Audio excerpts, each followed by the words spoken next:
Thank you for browsing page 121.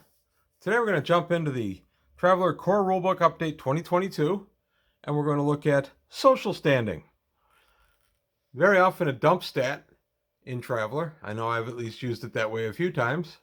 It doesn't have to be, but it is easily one of the most subjective of the Traveler stats. So it falls out as a mental characteristic, social standing, otherwise called soc, a traveler's place in society. That's the only description we get there.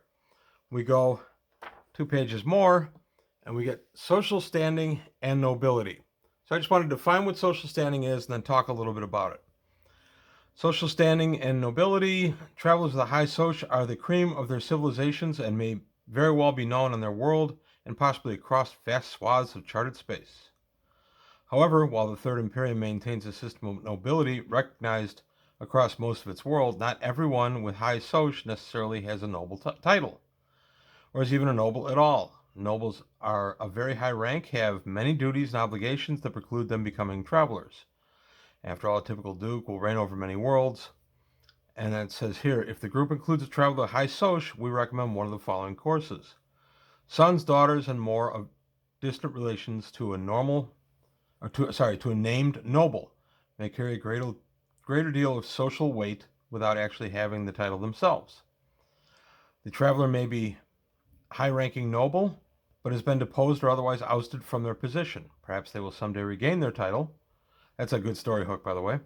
And soc need not be tied to nobility. Celebrities will also command high score in these characteristics. In this characteristic, a traveler's career might point the way to why a soc is so high, perhaps a war hero or famous writer. If the title is desired, the noble titles provides a suitable link between specific noble titles and soc. Then we get the noble titles table here. For soc 11, could be a knight. Soc 12, a baron. 13, a marquis. 14, a count, and 15, a duke. Pretty straightforward, and as I said, a lot of times is dump stat. It's the place you put the stat you don't care about. Other times it can be the stat that shapes your entire character. But soc is very subjective. It depends very much on where you are as much as who you are. If I'm a world famous entertainer and I'm famous on my world and everybody loves me and they know me very well, and I get aboard a starship and I go 4 sectors away for whatever, not 4 sectors, sorry, four sectors, 4 systems away for whatever reason, it could very well be that I've outrun my fame. Nobody may be aware of who I am or why I'm important on the place I've just journeyed to. And that is what, to me, makes soc such a subjective statistic.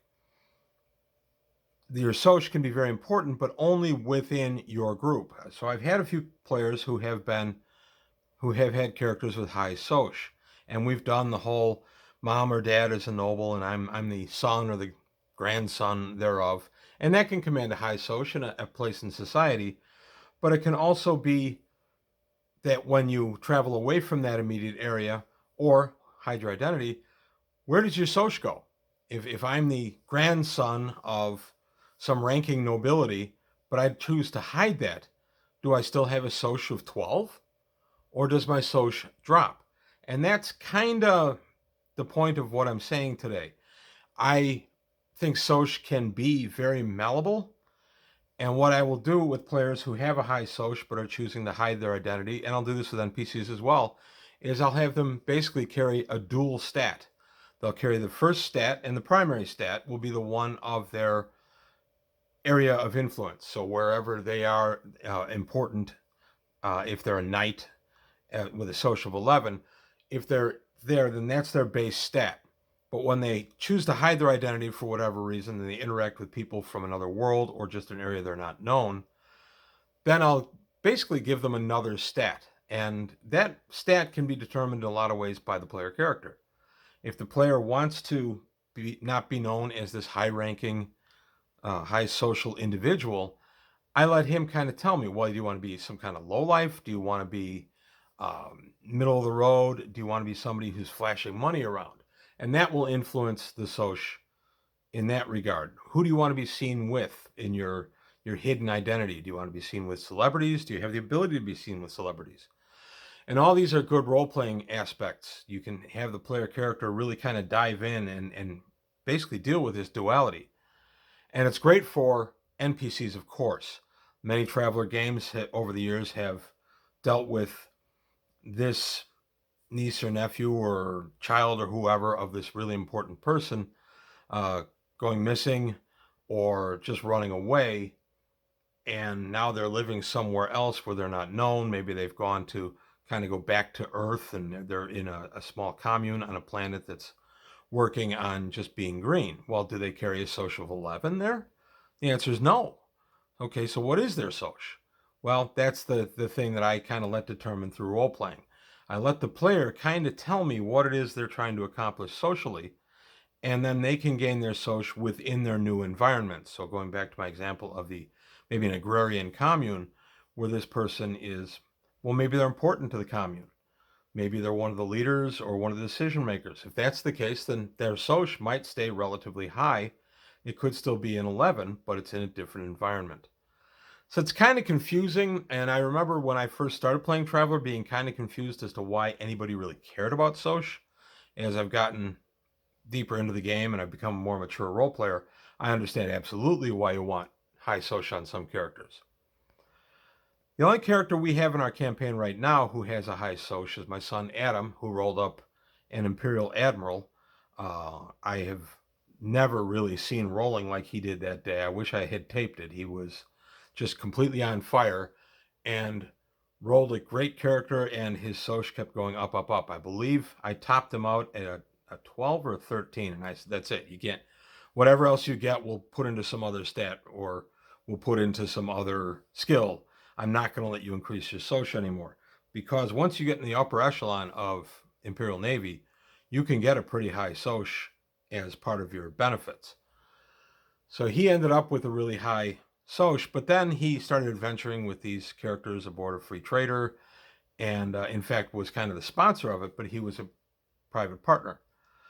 So nobody really knew who he was. Therefore, I did not give him the advantages that would come with his high soch of about 12 or 13.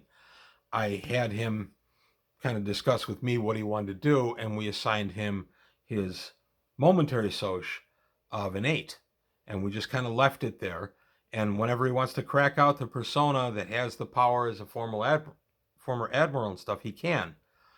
But when he's dealing day to day with different people, he's dealing with this lesser soch. So it's just an interesting way to kind of add a new dynamic to your character. All the stats in Traveler, of course, are malleable. If I have a high strength, but I've been injured or I've been ill, my strength reduces for a while. My dex may reduce. My endurance certainly will reduce, things like that. If I have a concussion, then maybe my intellect for the moment is a little down. Maybe my education, I can't recall information as well. There are a lot of ways you can do that. I don't want to get buried in, oh, you've got the flu, therefore your strength just went from a 6 to a 4. I'm not going to get buried in that kind of minutia unless it's important to my story. I'm going to just kind of ignore that end of it. But I do feel soch is one that you really can't. You've got to kind of have the person in the place and then decide which soch they're going to be engaging in. And this can be true for lower soch characters as well. If you have a scout, for instance, who has mustered out, and he mustered out with an 8 soch, but he, for whatever reason, decides to kind of get engaged with the underworld, and this would be a good NPC. Well, is his soch still an 8? Did his soch drop down a few points? If he's important in the underworld, they go up a few points. All these are very good role-playing elements, and it's something I advise GMs to kind of play with a little bit to try to expand the characters. But there you go. That's just a quick look at social standing in Traveler. Let me know what you think, what you've done to move social standing around. Maybe you don't do anything. Maybe you just leave it exactly as it is. That's entirely up to you. But let me know in the comments below. And I want to thank you for your time. Thanks for watching. Please like and subscribe. Take a look at the Patreon if you can help me out there. And I'll see you next time on page 121.